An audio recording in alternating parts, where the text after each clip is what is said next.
All systems check. Safety procedures are check.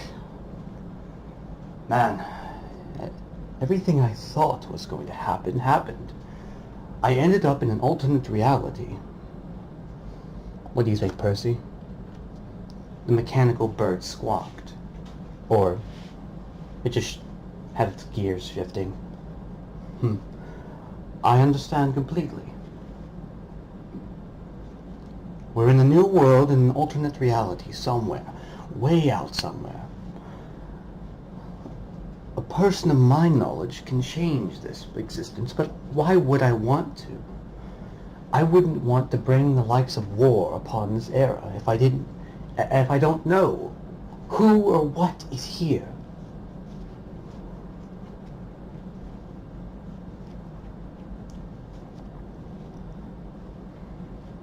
William sat there, tapping his fingers on the side of his chair. We had to worry about barons and all kinds of other things back where I was from, in the lands of machinery and metal that dominated the landscapes, where blimps became houses as they floated about. Everyone just called it the steampunk era.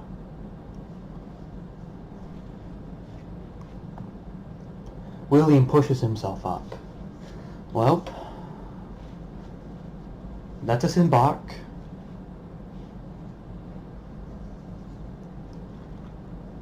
The ship began moving.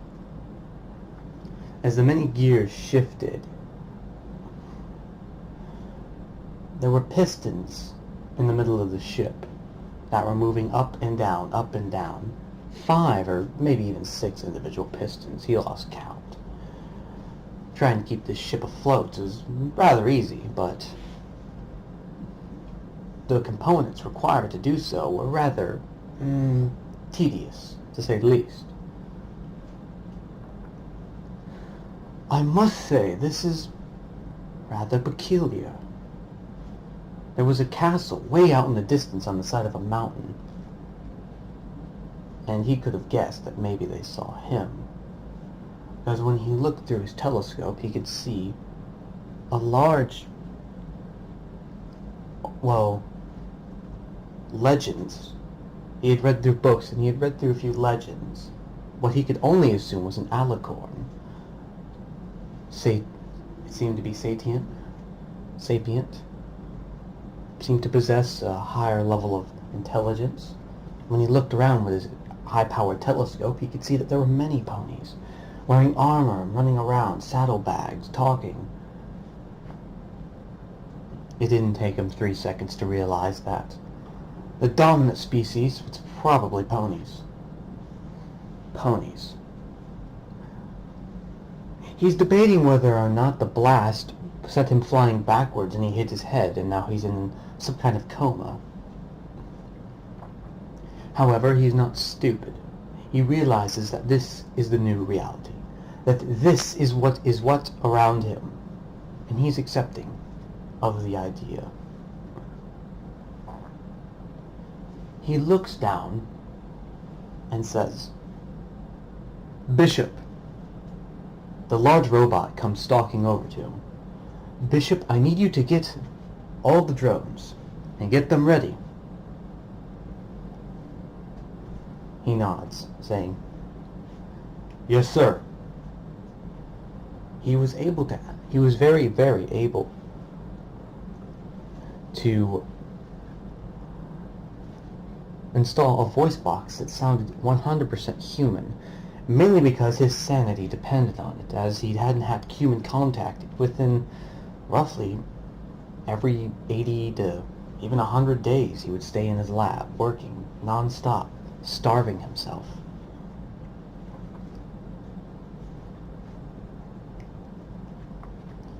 So that's the one thing he focused on to save his sanity a little bit. Bishop came and knelt in front of him, saying, "Sir Williams, all All 40 crew members are to be accounted for. And are they accounted for? Yes, sir.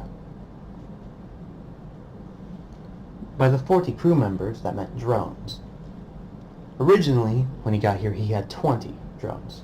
But now, due to the predicament of where they were, the fact that it was not as the area was not as technologically advanced, so to speak, as he had seen a few villages, they began building more drones downstairs with a new state-of-the-art piece of equipment that he's glad he made before he left.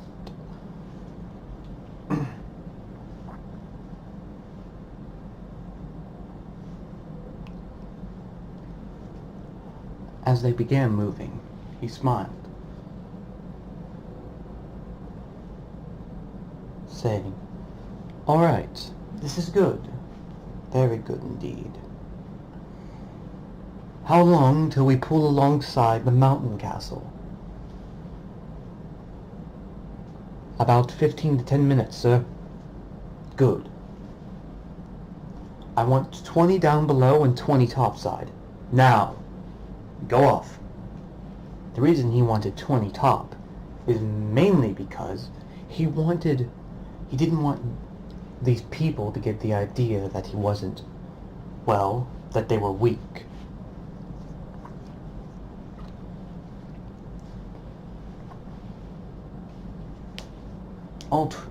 About 20 drones went topside, with Percy on his shoulder.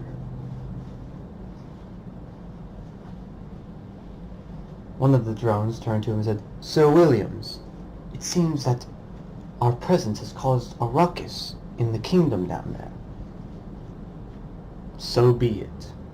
We mean no harm. We come in peace. We shall not have anything to worry."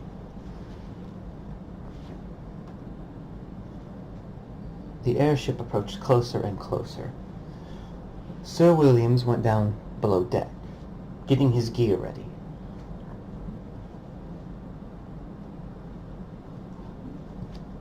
He looked at the many backpacks that lined the wall. He'd simply grabbed his survivaller's pack. Each pack came with a set of gear, and he also changed his steamer cuffs, planting new ones that he had invented. These two steamer cuffs were different. The right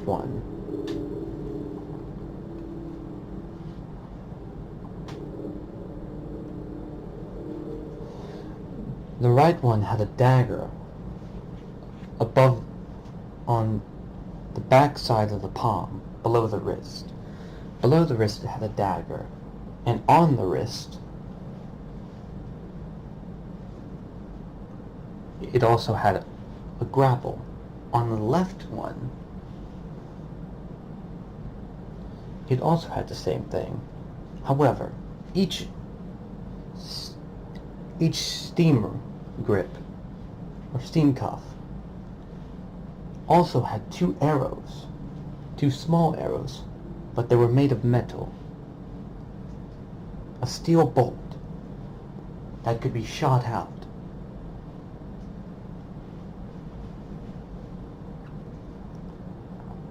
He also had an industrial dagger into his boot. He'd come accustomed to this. It had saved his life many times.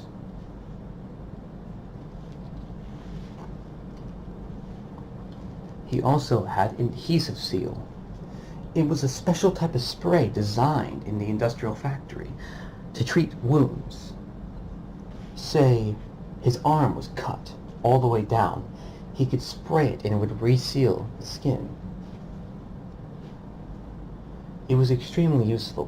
What it do is it duplicated the particles, or when it's sprayed onto a surface, it duplicates the amount. So it would duplicate the amount of skin cells and any flesh cells as well. So this would cause it to rebuild The drawbacks were minimal, but they were rather uncomfortable drawbacks, to say the least. There were many other things in his pack, but he'd leave those as a surprise in case.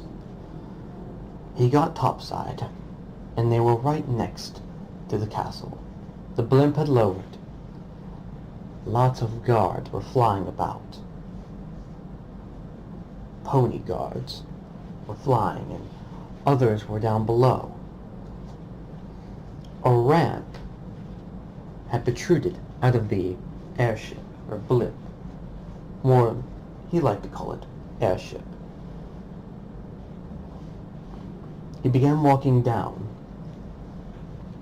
staring at them, saying, "Hello, my name is Sir William Maxwell. I come in peace and I mean you no harm. I am simply here on a business matters, to say the least.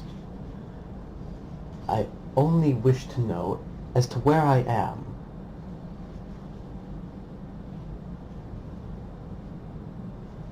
He wished that he had done that. But no, he had actually changed course about 10 minutes ago and landed down in a grass field, and they began building. And all of his drones, all 40, including Bishop, had began building a factory. This factory would have no emissions and would be a steam factory. Steam factories were actually very rare. However, William had perfected the craft, as he was one of the pioneers of it, of course. As he was building a steam factory, he knew, well, he actually saw a carriage moving from that castle and coming his way. He did not know what to think, of course, as they had been at it for about 6 to 7 days. The steam factory was already built. Apparently the rulers, or whoever was in charge, had been planning, wondering how to approach a creature such as himself.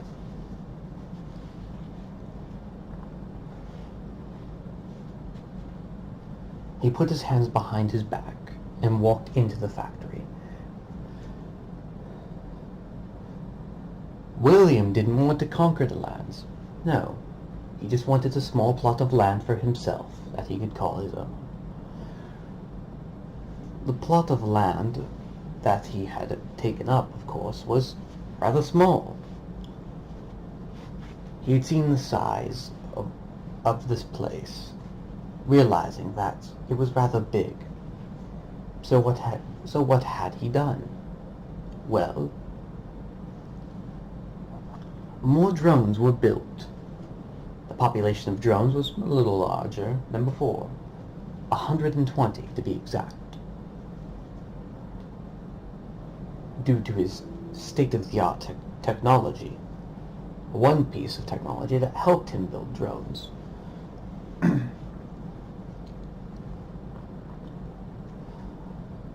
steam factory was built, along with a few surrounding